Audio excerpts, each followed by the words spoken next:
So as we continue the discussions of International Day for the Elimination of Violence Against Women, we are going to be discussing the Spotlight Initiative and 16 Days of Activism.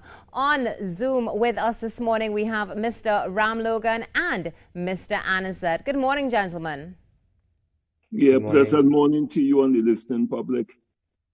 Pleasant morning. Thank you so much for joining us so early in the morning. Hopefully we didn't get you out of bed too early as we jump into what is a very necessary discussion. So gentlemen, tell us exactly, what is 16 days of activism? Okay, so the 16 Days of Activism really it's a global campaign against gender-based violence. So it's it's observed annually internationally, and it actually kicks off today, November 25th, which is universally recognized as the International Day for the Elimination of Violence Against Women, and it runs until December 10th, which is Human Rights Day. So the objective there really is to make that link between violence against women and as a violation of human rights. Okay, so when we say 16 days of activism, we'll be looking at possibly events happening over the next 16 days, possibly virtual initiatives as well to highlight this? Absolutely correct. So it's a time to galvanize action across the world. And so you have different stakeholders at different levels of society all coming together to do various activities with the unified goal of eliminating all forms of gender-based violence, and that would include any form of violence and harassment against women, including sexual harassment. Now, I've understood as well that Trinidad and Tobago has definitely come to the forefront. We have a gender-based violence unit. We have some legislation in place as well. Now, given, of course, the climate of the country right now in the global pandemic, would you say that that has contributed to pushing this day even more further to the forefront than usual?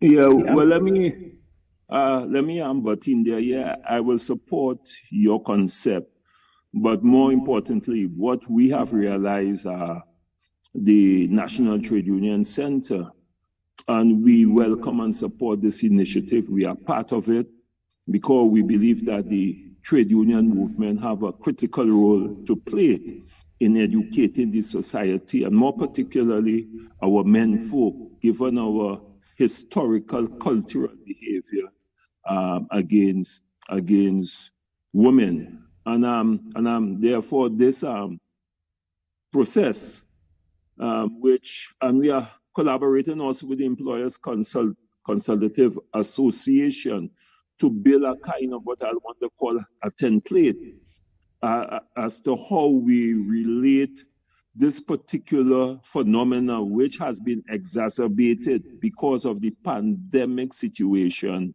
And we have discovered, based on our research, that there is a lot of family violence that is being perpetrated in the homes. And therefore, there's a need for us to set up what I want to call an outlet whereby women and children and families will feel free to be able to come and consult with us in order to address this I will want to say unforgivable crime against women, young ladies, and the family. I couldn't agree with you more. Mr. Ram Logan, by all means. Yeah, so I was gonna just make the point that we have some data before us coming out of the TTPS indicating that there was as much as 149% rise or increase in reports that were made in relation to domestic violence during periods of lockdown in 2020. So if that is any indication of the work that is required, I think it tells us that we have a problem. And so if activities like these are really important, because it's an opportunity to collaborate with other partners, other organizations that you would not have normally worked with. I mean, we have a lot of good work taking place in silos in the country, but having this sort of collaborative and unified effort, I think, is really what we need to make the kind of difference that we want to make. Definitely. Now, I know this is not just a local initiative. This is a global initiative as well with the United Nations, with the European Union. Could you share with us a little bit more about that and who's going to be spearheading this moving forward? Yeah, sure. So what you're referring to would probably be the what is called the Spotlight Initiative. Yes. So that is yes, that's a global project that is funded by the European Union in collaboration with the United Nations. And it really is the world's single largest targeted effort to end all forms of violence against women and girls. So in Trinidad and Tobago, Spotlight is being spearheaded by various agencies of the United Nations. And the overall focus is to eliminate gender-based violence and family violence, or at least reduce the prevalence of these acts. Of course, while ensuring that there are relevant services, quality services available to victims and survivors, that prevention approaches are effective, and that persons are willing to come forward. That's a problem we have. Victims oftentimes are afraid to come forward, either because they fear for their lives, for their safety, or they don't know what support is available. And so this Spotlight Initiative sort of galvanizes efforts from partners around from around the society, trade union movement, private sector, research and education, civil society, NGOs, all of us coming together to do our part. Now, one of the things that we've also seen, and we're seeing it here in the TTT entire building this morning, is people coming together wearing orange. So definitely a way for us to come and show our solidarity with this initiative. But can you share with us why the color orange was chosen for this day and for this cause? So I think that color orange is a theme that was selected to sort of represent a future free from violence against women and girls. So, and if you look at the color, do any sort of research on the color orange, there are certain words that are associated with that color. Words like joy and warmth, creativity, determination, freedom. And so those things really sort of represent what this effort is about and what the objective is. Okay, fantastic. So we just have 2 minutes before we wrap this conversation, and it's really something that I think we could talk about for a long time. So I know that you did mention there are some initiatives that are going on with the National Trade Union Center and the Employees Consultative Association as well. Could you share with us maybe a few points as to what's going on?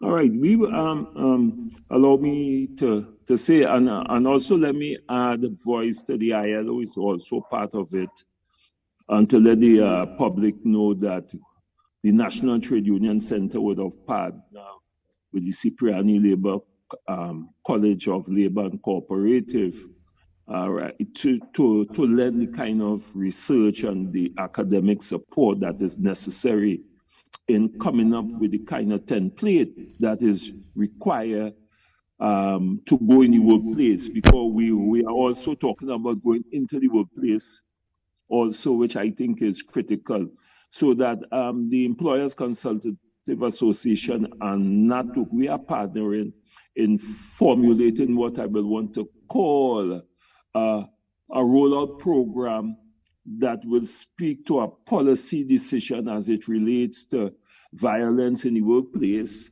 and violence in home, because what we recognize is that if there's violence in your home, it is also translated into your workplace, and therefore your workplace will be affected. So we are formulating that policy so that all employers, be it members of the Employers Consultative Association or where you don't have a union recognition, must buy into that, so that we could have what I want to call a free and safe society and a workplace for Trinidad and Tobago, and for the respect of our women folk who are the mothers of the earth. And I want to remind all our men folk today, on this day, that without a woman, we won't have been in this world. And therefore, we must of necessity respect women. We must do. Best way to close off this conversation this morning. Mr. Ramlog and Mr. Annie said, thank you so much for being with us on the Now Morning Show and sharing with us the Spotlight Initiative and your projects moving forward to protect our women and keep that culture of women being protected alive. Thank you so much for having us. Yeah, thank you, Odi. Thank you. All right, now it's time for a break on the Now Morning Show. Stay tuned. We will be right back.